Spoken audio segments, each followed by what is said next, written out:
Yes, Gaurav. First of all, introduce yourself. Sir, मेरा नाम गौरव धाने है। मैं मध्य प्रदेश के इंदौर शहर का रहने वाला हूँ। मैंने अपनी बीई की degree Shri Vaishnav Institute of Technology and Science Indore से की है। एवं मैंने अपनी एमटेक की डिग्री एनआईटी जालंधर पंजाब से करी है इन स्ट्रक्चरल एंड कंस्ट्रक्शन इंजीनियरिंग में। उसके बाद से मैं अभी वर्तमान में 4 साल से संविदा के सब इंजीनियर पोस्ट पर Madhya Pradesh urban development corporation limited में कंपनी लिमिटेड में भी पदस्थ हूँ, सब इंजीनियर के पोस्ट पे।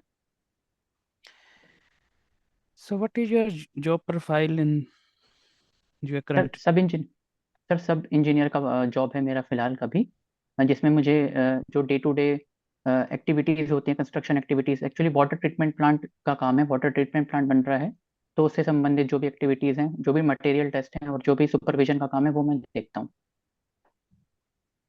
तो आपकी क्या लर्निंग रही है ये 4 सालों में? Sir, can you repeat sir? सुनाई नहीं दिया, कट रहा था आपकी आवाज। ड्यूरिंग दिस 4 years आपकी क्या लर्निंग रही है? प्रैक्टिकल लर्निंग क्या रही है? सर, प्रैक्टिकल लर्निंग ये रही है सर कि फील्ड पर मेरा ये फर्स्ट टाइम, इसके पहले मैंने कोई जॉब नहीं की थी, फील्ड पर मेरा पहला एक्सपीरियंस था ये। तो जो भी मेरा थियोरेटिकल नॉलेज था, उसको एक्चुअली मैंने कंस्ट्रक्शन फील्ड में होते हुए देखा, और मैंने उसको अप्लाई करना सीखा, किस तरीके से थियोरेटिकल चीज़ें बुक में पढ़ी थी वो अप्लाई कैसे होती हैं। प्लस जितना भी मैंने सीखा है, जो भी पब्लिक डीलिंग वाला काम है, जो भी मतलब हमारा पाइपलाइन डालते हैं, तो जो भी पब्लिक डीलिंग से रिलेटेड काम भी मैंने देखा, तो उसके कारण थोड़ा मेरा मैनेजमेंट स्किल्स भी मेरी बढ़ी हैं, और टेक्निकल स्किल्स भी मेरी बढ़ी हैं sir.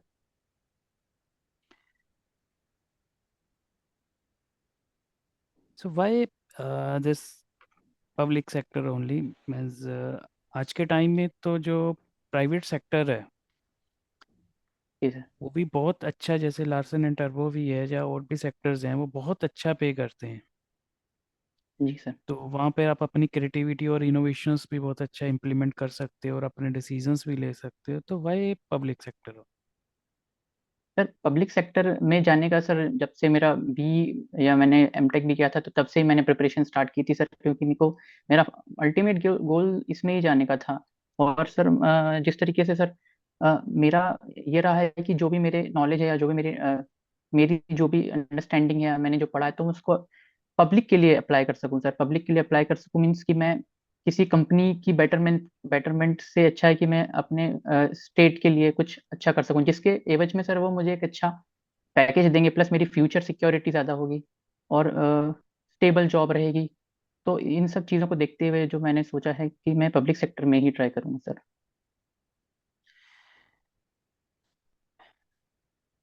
What are your leadership qualities?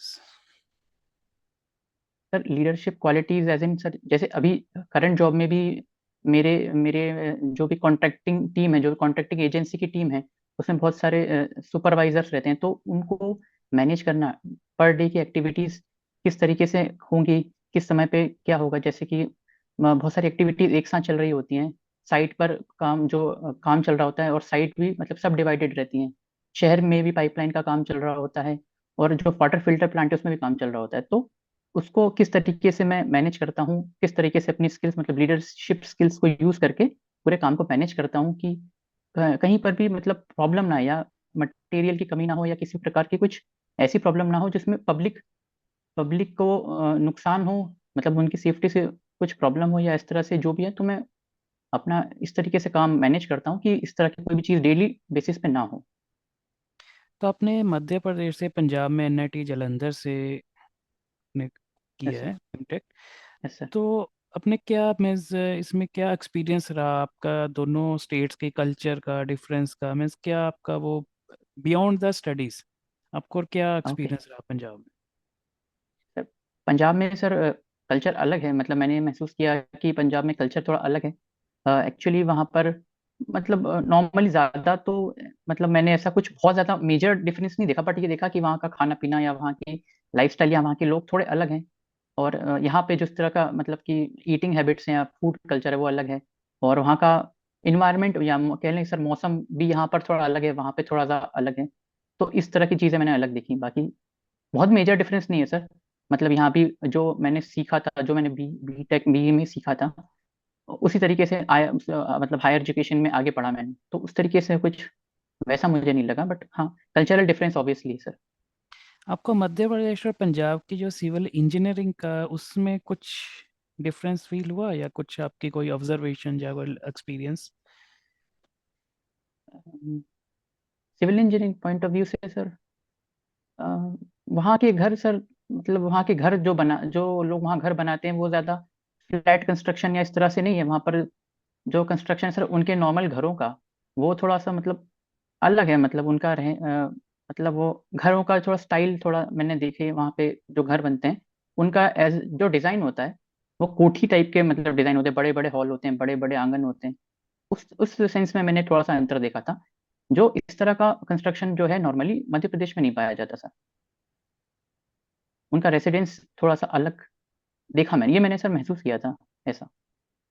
और कुछ एनी डिफरेंस और your observations regarding the public infrastructure in your civil engineering, difference in MP and the Punjab? Hmm, sir इस तरह से का तो मेरा ऑब्जर्वेशन तो नहीं रहा सर, मतलब बहुत मेजर ऐसा कुछ डिफरेंस नहीं देखा मैंने। Over to Vikram, sir.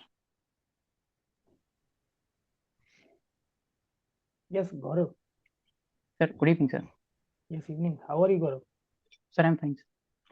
अभी आपसे निशांत सर ने पूछा कि आप प्राइवेट सेक्टर में क्यों नहीं जाना चाहते हो, तो आपने बोला कि कंपनी जो प्राइवेट है ना, वो मैं कंपनी के लिए वर्क नहीं करना चाहता हूँ। तो आपको क्या लगता है, सिर्फ गवर्नमेंट सेक्टर ही भारत के लिए काम कर रहे हैं, प्राइवेट नहीं फर्म भारत के लिए काम नहीं कर रही है?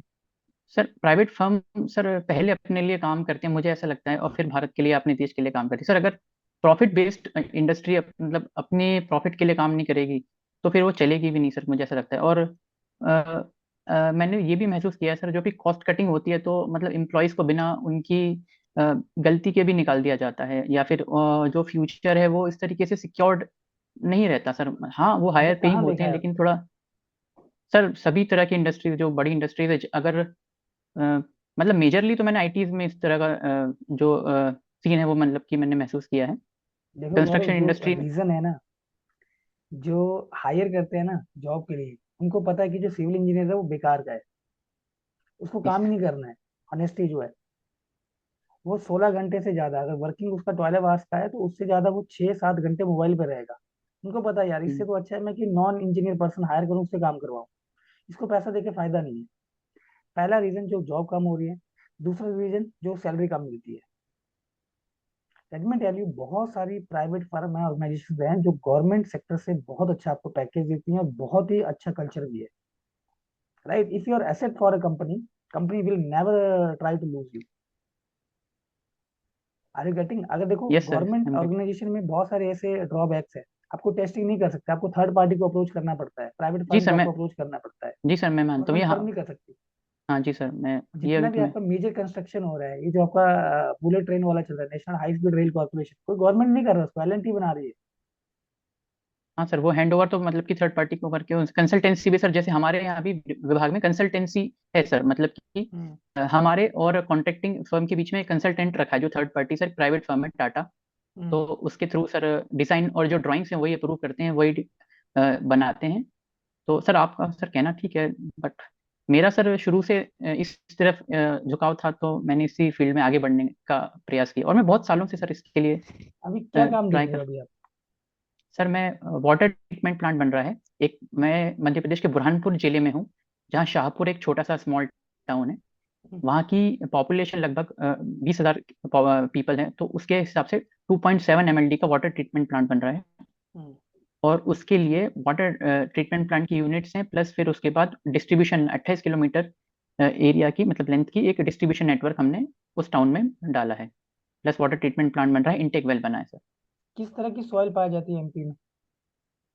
Sir majorly sir medium to dense sir, मतलब ब्लैक कॉटन सॉइल पाई जाती है सर, जहाँ हम अभी मैं हुई हूँ वहाँ पे भी sir black cotton soil majorly है। अगर मान लो आपको वाटर टैंक बनाना है, और जो फाउंडेशन में सॉइल मिल रही है वो ब्लैक कॉटन सॉइल मिल रही है, कैसे ट्रीट करोगे उसको? सर मेजरली हम लाइम ट्रीटमेंट कर सकते हैं sir, lime treatment is the best for treating black cotton soil. और दूसरी सर हम पाइल फाउंडेशन भी दे सकते हैं, अगर हम लाइम स्टेबलाइजेशन पे नहीं जाए तो हम पाइल फाउंडेशन के थ्रू भी इसको मतलब कि पाइल फाउंडेशन के थ्रू भी बना सकते हैं।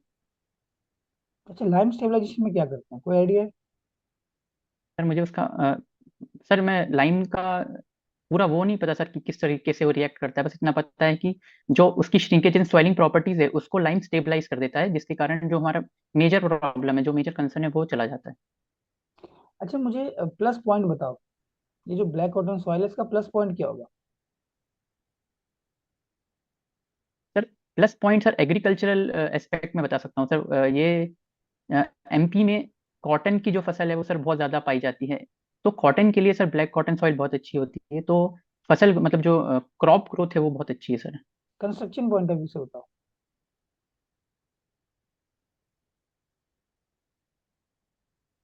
कंस्ट्रक्शन पॉइंट ऑफ व्यू से sir, construction point of view से ब्लैक कॉटन सॉइल का सर एज सच कोई ऐसा यूज अभी मुझे सर याद नहीं आ रहा कि एक किसी पर्टिकुलर जगह में उसका यूज हो, याद नहीं कर पा फ्लेक्सिबल रहा सर। फाउंडेशन का नाम सुने हो गौरव? यस सर सुना है। क्या होता है ये? सर फ्लेक्सिबल फाउंडेशन जो ग्रेन टू ग्रेन ट्रांसफर के थ्रू अपना लोड ट्रांसफर करती है अपने नीचे जो सरफेस होती है, तो वो फ्लेक्सिबल अपनी स्ट्रक्चरल में मतलब लोड ट्रांसफर जो फ्लेक्सिबल वे में मतलब की करती है, तो वो फ्लेक्सिबल फाउंडेशन होती है, जैसे ये कहाँ पे बिटुमेन। देखने को मिलता है? सर रोड्स पे जो हम बिटुमेन के रोड बनाते हैं। रोड के अलावा? फ्लेक्सिबल फाउंडेशन हम्म, फ्लेक्सिबल फ्लेक्सिबल फाउंडेशन। फाउंडेशन बोल रहे हैं सर आप? अच्छा, यस मैं यस। उसको मैं हाईवे क्या flexible foundation sir flexible foundation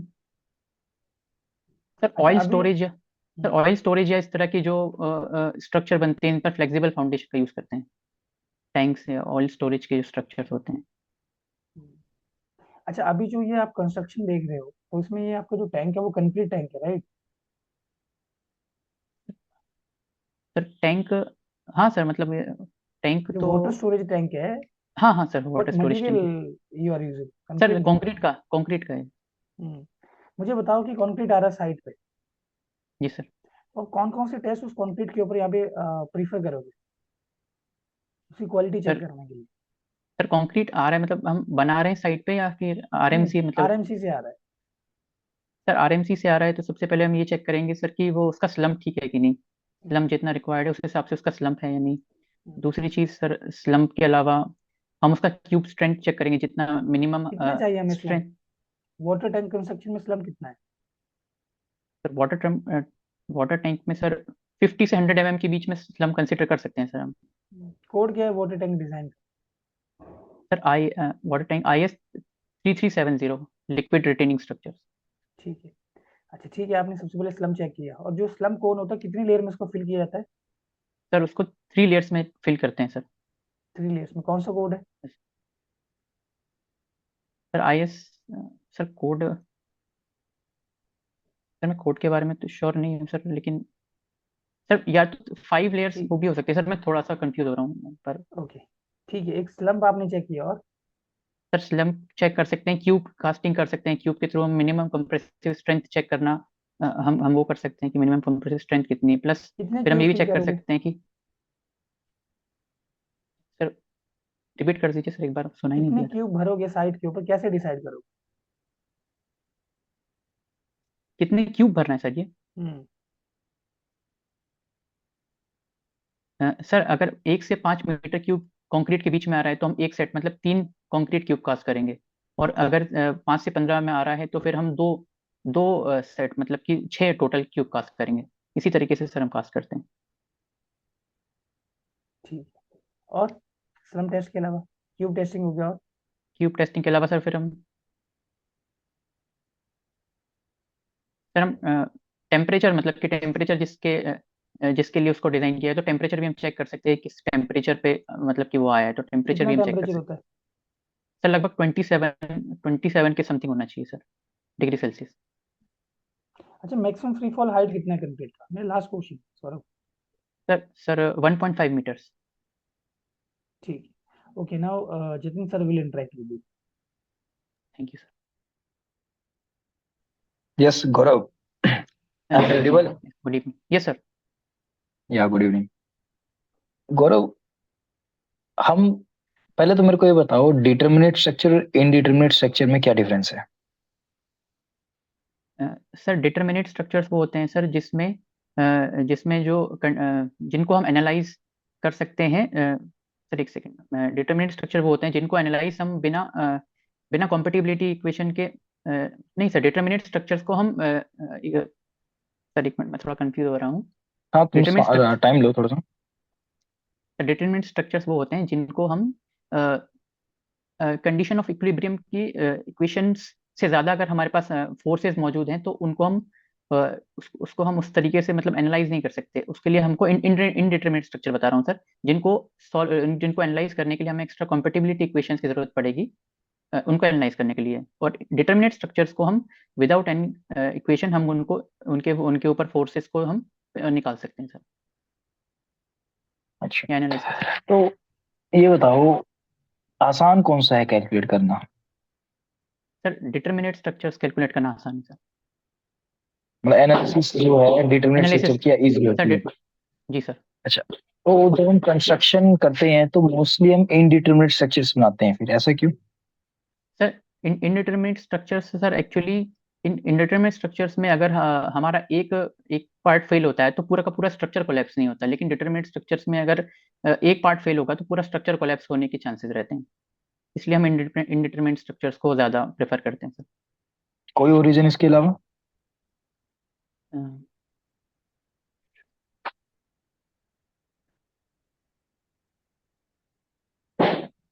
sir एक रीजन और था जो मुझे अभी याद नहीं आ रहा है सर, मेरे को पढ़ा हुआ था मैंने पर हमको याद नहीं आ रहा है।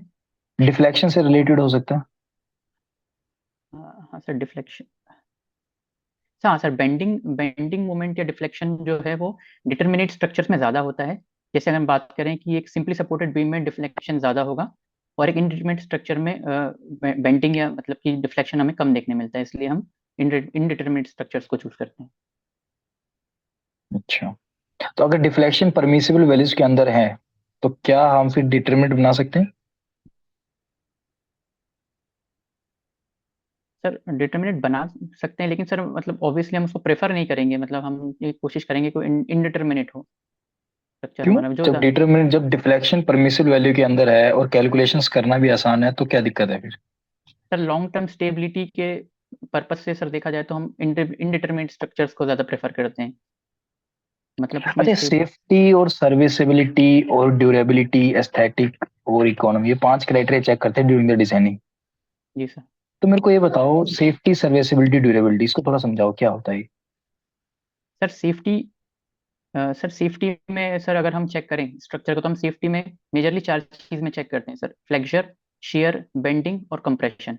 और जब हम उसकी बात करते हैं, हम ड्यूरेबिलिटी की बात करते हैं, तो सर ड्यूरेबिलिटी मतलब कि कोई भी स्ट्रक्चर हमारा कितना एक्सटर्नल एटमॉस्फेयर को मतलब कि झेलने में सक्षम है, मतलब उसमें इस तरह से अगर हम उसको इन्वायरमेंट में मतलब किसी ऐसे इन्वायरमेंट में रख दें जो उसको मतलब कि प्रॉब्लम उसमें कर सकता है, तो वो ड्यूरेबिलिटी क्राइटेरिया में आ जाएगा। और स्ट्रेंथ क्राइटेरिया में तो मैंने बताया सर आपको। और सर एक और क्या पूछ रहे थे आप, मैं भूल गया। सर्विसेबिलिटी।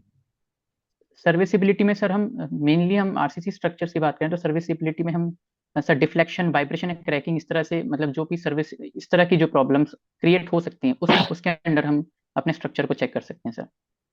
सर्विसेबिलिटी से समझते क्या हम लोग? सर्विसिबिलिटी मतलब सर जितने पीरियड के लिए एक स्ट्रक्चर को डिजाइन किया गया है तो सर उतने पीरियड तक वो सर्विसेबल रहे, मतलब कि मतलब वो सर्विस दे सके हमें। उसके पहले अगर अगर वो फेल हो जाता है तो वो सर्विसेबल नहीं कहलाएगा। अच्छा, अगर सपोज दैट मेरी स्ट्रक्चर सेफ है पर सर्विसेबल नहीं है, suppose that, just give an example, let suppose that कि तुमने एक ब्रिज बनाया है। ब्रिज लोड कैरी कर सकता है, तुम उसके ऊपर चल सकते हो, बट वो ब्रिज जब तुम चलते हो तो वो मूव करने लग जाता है, वाइब्रेट करने लग जाता है। That I am saying that it is not serviceable, और मैं यूज ही नहीं करूंगा उस ब्रिज को। तो क्या मैं बोल सकता हूँ कि वो ड्यूरेबल भी होगा? सर क्या ड्यूरेबल?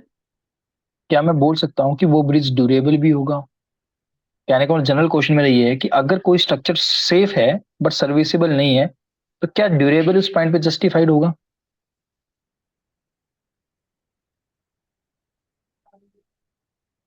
सर मेरे हिसाब से ड्यूरेबिलिटी सर जस्टिफाइड तो हो सकती है क्योंकि वो सेफ है, मतलब उसमें इस तरह से कोई स्ट्रक्चरली कोई प्रॉब्लम नहीं है।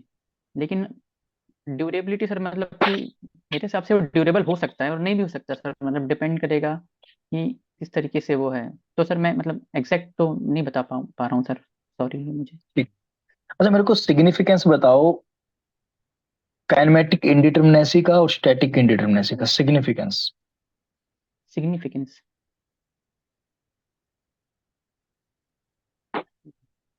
सर काइनेमेटिक इंडिटरमिनेंसी या स्टैटिक इंडिटरमिनेंसी से हम ये देख सकते हैं कि अगर स्टैटिक इंडिटरमिनेंसी काइनेमेटिक इंडिटरमिनेंसी से ज्यादा है तो हम स्टिफनेस मेथड्स को यूज कर सकते हैं एनालाइज करने के लिए अपने स्ट्रक्चर्स को, जैसे सर मोमेंट डिस्ट्रीब्यूशन मेथड हो गई, स्लोप डिफ्लेक्शन मेथड हो गई, या फिर हमारे पास कानीज मेथड हो गई। लेकिन अगर काइनेमेटिक इंडिटरमिनेंसी स्टैटिक इंडिटरमिनेंसी से ज्यादा है तो फिर हम फोर्स मेथड्स यूज करते हैं। इस तरह से हम सर सिग्निफिकेंस देख सकते हैं।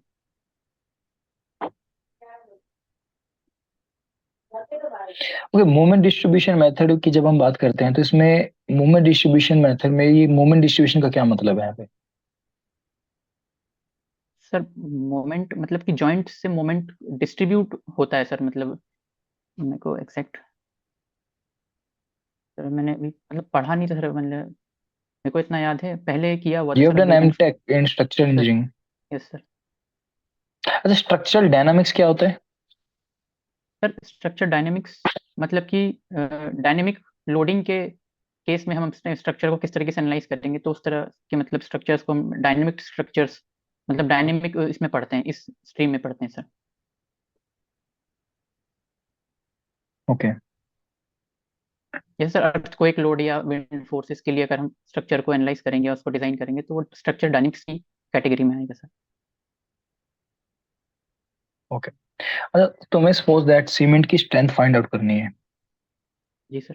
तो पहले तो कंप्रेसिव स्ट्रेंथ सीमेंट की कैसे निकालोगे? Sir compressive strength sir cement motor का 1:3 का 1:3 का एक मोटार सीमेंट का क्यूब बना के उस पर कंप्रेसिव टेस्टिंग करेंगे सर। तो मुझे फिर सीमेंट की स्ट्रेंथ चाहिए, मोटार की नहीं चाहिए। सीमेंट की जब तुम सीमेंट की स्ट्रेंथ फाइंड आउट करते हो तो मोटार क्यों बना रहे हो? सीमेंट की स्ट्रेंथ सर हम्म, सर क्योंकि सीमेंट वैसे एक बाइंडिंग एजेंट है सर, हम इसको वैसे भी सैंड के साथ ही यूज करेंगे, क्योंकि अगर स्ट्रेंथ पर्पज से देखें तो हम इसको एज अ मोटर यूज करेंगे, तो क्योंकि वो एक बाइंडिंग एजेंट है सर तो हम इसको एज अ इसलिए सर हम उसको क्यूब बना के टेस्ट करते हैं। Okay, good. अच्छा, अगर मैं आरसीसी में या स्टील की जगह कोई और मटेरियल के बारे में सोचूं तो मैं कौन सा मटेरियल यूज करूंगा?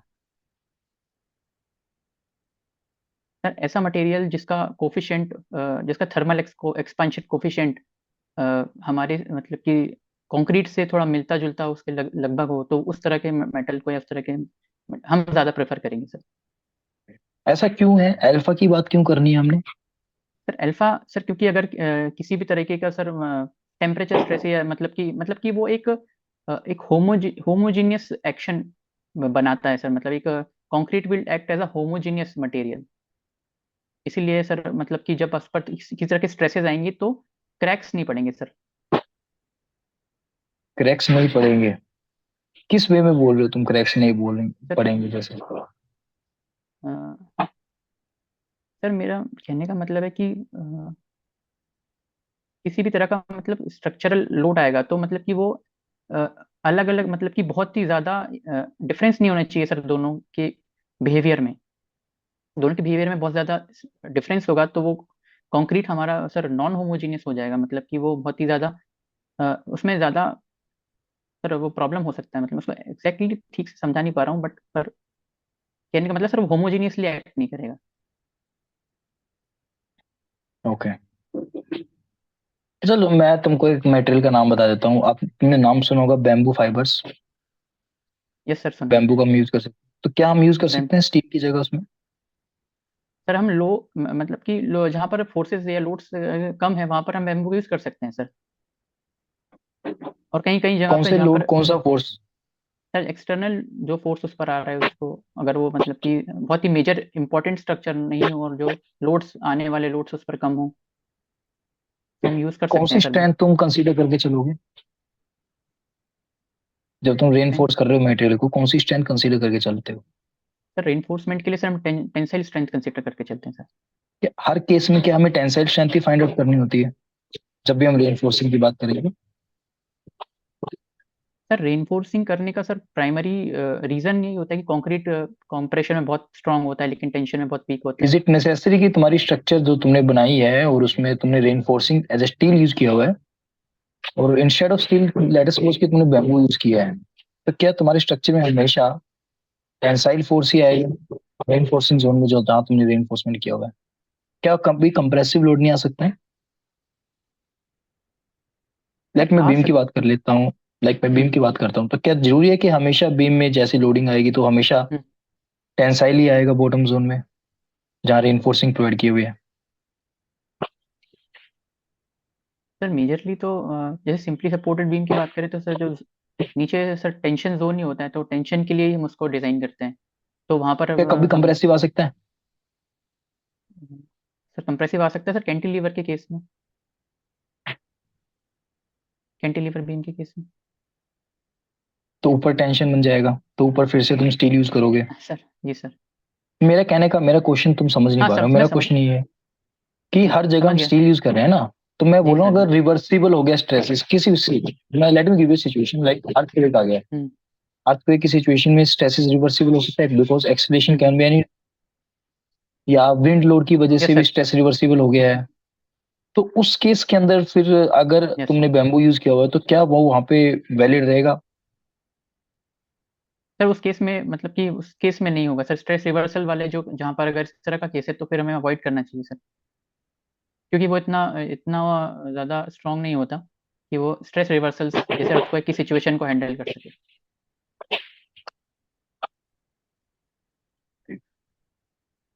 Okay, this Gaurav, my last question to you. जब हम बात करते हैं एनालिसिस की, किसी भी स्ट्रक्चर के हम एनालिसिस की बात करते हैं, तो उसमें बेसिकली हम 3 इक्वेशंस को सेटिस्फाई करा के चलते हैं। लाइक इक्विलिब्रियम इक्वेशन है, कंपैटिबिलिटी इक्वेशन और energy equation.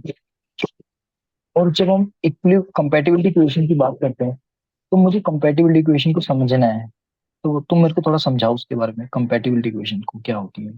Sir compatibility equation sir जैसे हम एक प्रॉप्ड कैंटिलीवर बीम का केस अगर हम देखें तो प्रॉप्ड कैंटिलीवर के केस में सर जो प्रॉप्ड एंड है उस पर अगर हम अब जीरो माने हमारे डिफ्लेक्शन को तो एक हमको एडिशनल इक्वेशन देगा जिसको हम कंपैटिबिलिटी इक्वेशन कहेंगे। तो उस केस में सर ये हमारे पास एक एक्स्ट्रा इक्वेशन रहेगी जिसके मदद से हम स्ट्रक्चर को एनालाइज कर सकते हैं सर। एक ही एक्स्ट्रा इक्वेशन चाहिए तुम्हें या ज्यादा भी हो नहीं सकती सर, है? Sir number of kinematic indeterminacy sir जितनी रहेगी उतनी हमें कंपैटिबिलिटी इक्वेशंस की जरूरत होगी सर। तो प्रोप्ड कैंटिलीवर में काइनेमेटिक इंडिटरमिनेंसी कितनी आती है? प्रॉप्ड कैंटिलीवर में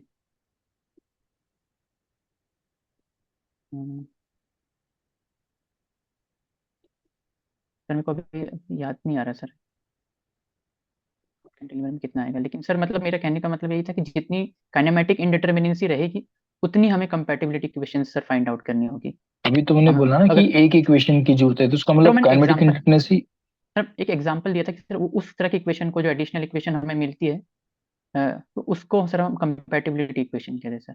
ठीक है गौरव, आई थिंक स्ट्रक्चर में अभी तुम थोड़ा वीक हो, पूरे अच्छे से कॉन्सेप्ट हमारे क्लियर नहीं है एज एन हाँ स्ट्रक्चर सर। इंजीनियरिंग, बिकॉज आपने एमटेक किया स्ट्रक्चर में, तो अपने बेसिक कॉन्सेप्ट्स को पहले सर मैंने स्ट्रॉन्ग कीजिएगा। थोड़ा सा अपने वर्क प्रोफाइल को ज्यादा पढ़ा है सर अभी जो मैं क्योंकि चार नहीं वो साल से ठीक काम है, कर रहा हूँ। आपसे वर्क प्रोफाइल से भी क्वेश्चन वही मोस्टली जो है वो वहीं से क्वेश्चन पूछे जाएंगे, that Vikram sir ji sir. Asked you.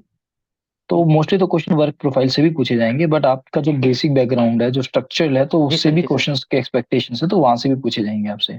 तो जी थोड़ा सर। उसको भी आप साथ में तैयार कीजिएगा। जी सर श्योर। ठीक है, उसको तो नेक्स्ट अभी वही तो पढ़ना मेरा सर। बस यही फीडबैक है, आप अपने जो बेसिक है उसको तैयार कीजिएगा अच्छे से। ठीक है, हाँ नो डाउट कि ठीक आप है सर। अपना वर्क एक्सपीरियंस है उसको नहीं पढ़ेंगे, वो तो है ही है प्रायोरिटी पे, पहले आपसे क्वेश्चन उसी से पूछे जाएंगे, उसके बाद आपसे उससे रिलेटेड पूछे जाएंगे। ठीक है, बाकी विक्रम सर आपको फीडबैक देते हैं। Vikram sir ji over sir. To you. ठीक सर। Gaurav, yes sir. अपना वर्क ध्यान से देख लो कि आप क्या कर रहे हो ना, पिछले 4 साल जी से सर। आप काम कर रहे हो। जी सर 4 साल से काम कर रहा हूँ। हाँ, उसको गो थ्रू कर लो अच्छे से। जी सर। देखो ठीक है, आपका जो आंसर करने का तरीका दैट इज ओके, आप जी कॉन्फिडेंट सर। दिख रहे हो, कोई ऐसा नर्वसनेस नहीं है। जी ठीक है, सर। लेकिन थोड़ा बच के रहना गौरव। initially you said in the this HR part.